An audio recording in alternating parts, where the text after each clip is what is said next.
కోవడం కావచ్చు, లేదా చాలా పని ఉంటుంది. ఇవన్నీ చేసిన తర్వాత అదే అన్నారు కదా సార్, మా గురువు నారాయణ స్వామి గారు చెప్తుంటారు మాటల సందర్భంలో, ఒక గృహిణికి జీతం ఎంత ఇవ్వాలంటే ఆ దేశ రాష్ట్రపతి కన్నా ఇచ్చే జీతానికన్నా ఎక్కువ ఇవ్వాలి అంటున్నారు సార్. అది గృహిణి యొక్క గొప్పతనం సార్. సార్ మీరు చెప్పిన దాంట్లో ఇంకొక విషయం ఏంటంటే, కొంతమంది ఇంటి పని చేసి కూడా ఆఫీస్కి వెళ్ళి కూడా పని చేస్తుంటారు. అవును సార్.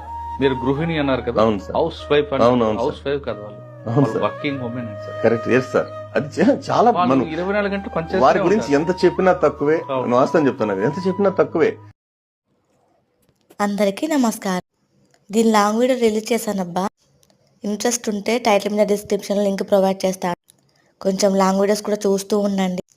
నా పిల్లల్ని, మా హస్బెండ్ని, ఇంటి పని వంట పని ఎలా మేనేజ్ చేసుకుంటాను, ఇలాంటివి సంబంధించివి ఉంటాయి.